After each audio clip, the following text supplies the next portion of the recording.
अस्सलाम वालेकुम दोस्तों, मेरा नाम है हसीब शफकत और आप देख रहे हैं हसी टीवी।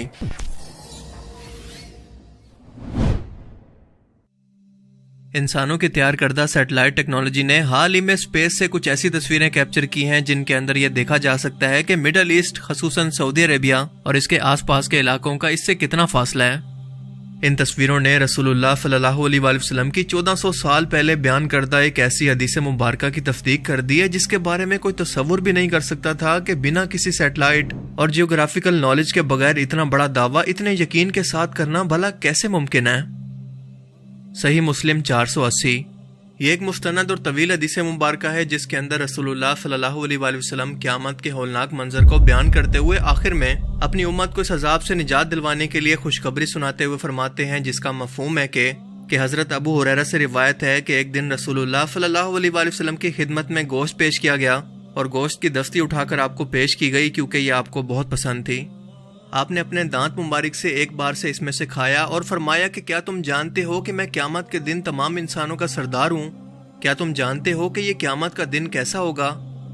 अल्लाह ताला क़यामत के दिन तमाम अगली और पिछली उम्मतों को एक बिल्कुल फ्लैट या चटियल मैदान के अंदर जमा करेगा। बुलाने वाला सबको अपनी आवाज़ सुनाएगा, यानी एक बुलंद आवाज़ सब लोगों को अपनी तरफ बुलाएगी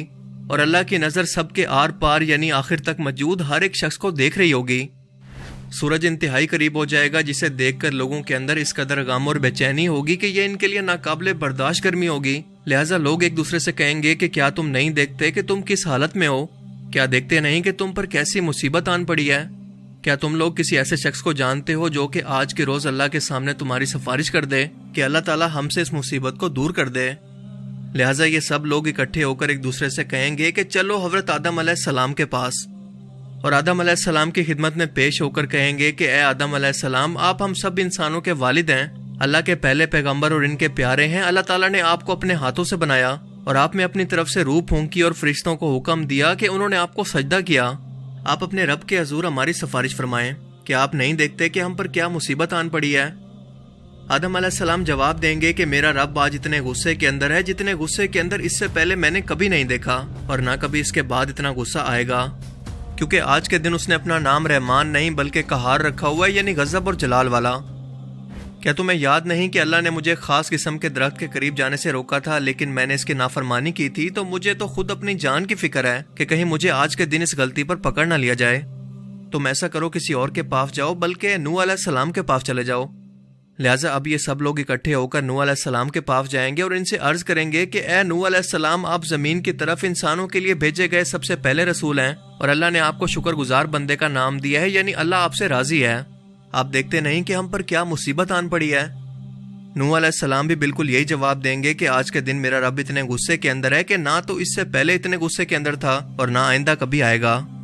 हकीकत तो यह है कि अल्लाह ने मुझसे फरमाया था कि आप एक दुआ ऐसी कर सकते हैं जो कि मैं हर सूरत आपकी कबूल करूंगा, और वो एक दुआ मैं अपनी उम्मत के लिए यानी अपनी कौम पर अजाब के लिए मांग चुका हूँ। अगर ना मांगी होती तो अल्लाह अपने वादे के मुताबिक आज के दिन इस दुआ को कभी रद्द ना करता,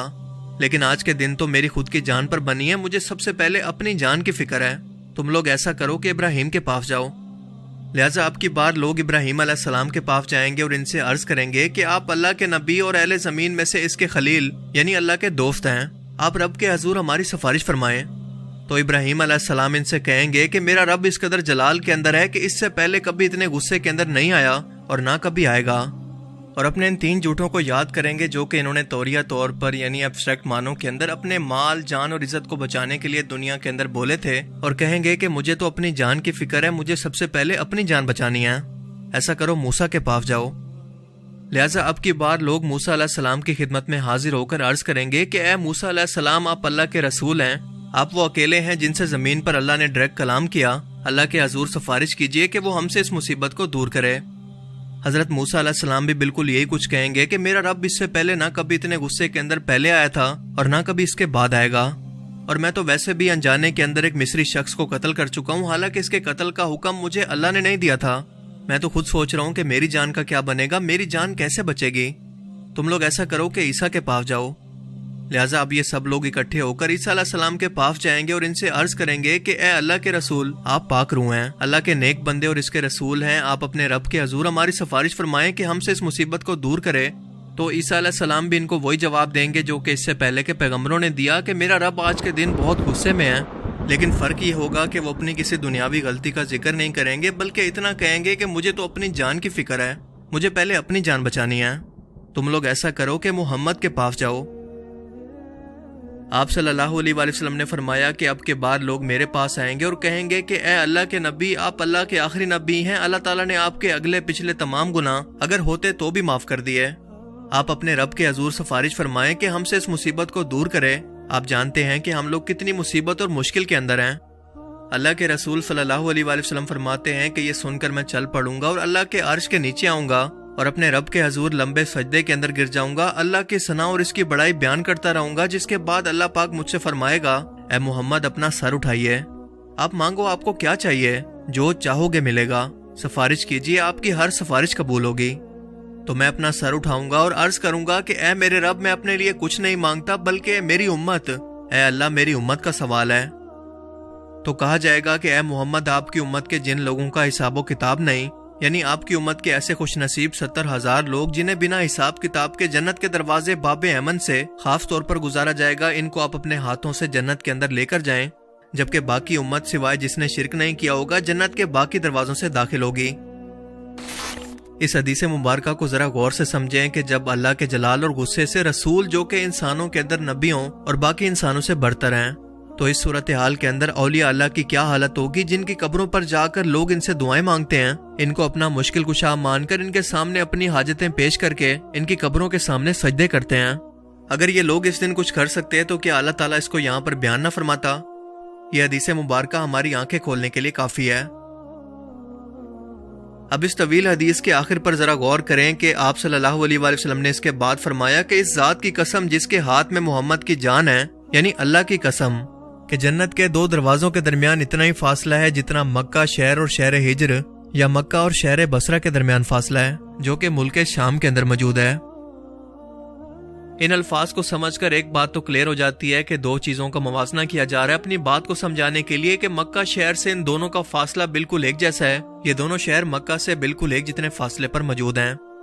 حالانکہ اس دور کے اندر فاصلوں کو ناپنے کے لیے نہ کوئی پیمانے موجود تھے اور نہ ہی کوئی ٹیکنالوجی، اور لوگ اپنے گھوڑوں گدوں پر سفر کر کے یا اونٹوں پر بیٹھ کر دشوار گزار راستوں سے ہوتے ہوئے اپنی منزل کی طرف پہنچتے۔ کوئی بھی ایگزیکٹ یہ نہیں بتا سکتا تھا کہ یہاں سے کسی چیز کا فاصلہ کتنے کلومیٹر پر ہے،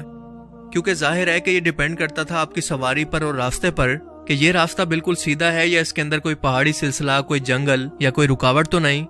اور اس ٹائم کے اندر کیونکہ سفر کو دنوں کے اندر ناپتے تھے، لہٰذا اگر اس سفر کے اندر کوئی رکاوٹیں ہیں تو چھوٹا ہونے کے باوجود بھی اس سفر کے اندر دن زیادہ لگتے ہیں، جبکہ اس سفر میں کم دن لگتے جو کہ لمبا تو ہے لیکن اس کے اندر کوئی رکاوٹیں نہیں۔ لیکن رسول اللہ صلی اللہ علیہ وآلہ وسلم کا 1400 سال پہلے یہ فرمانا کہ مکہ سے ہجر اور بصرہ شہر کا فاصلہ بالکل ایک جتنا ہے، بالکل ناقابل یقین سی بات ہے، کیونکہ آج کے دور کی سیٹلائٹ ٹیکنالوجی ہمیں یہ بتا رہی ہے کہ مکہ سے ان دونوں شہروں کا فاصلہ بالکل ایگزیکٹ ایک جتنا ہے، جو کہ ہے 1200 کلومیٹر۔ اگر ان کے درمیان بالکل ایک سیدھی لائن کو کھینچا جائے، روڈز اور دشوار گزار راستے، پہاڑ اور سمندر وغیرہ اس راستے کو کم زیادہ تو کر سکتے ہیں، لیکن ٹوٹل ملا کر یہ ایوریج فاصلہ بالکل اتنا ہی ہوگا اگر اسے ایک بالکل سیدھی لائن کے اندر دیکھیں، اور اسے آج سیٹلائٹ سے بھی واضح طور پر دیکھا جا سکتا ہے۔ سبحان اللہ! کیا یہ کسی انسان کے اپنے الفاظ ہو سکتے ہیں،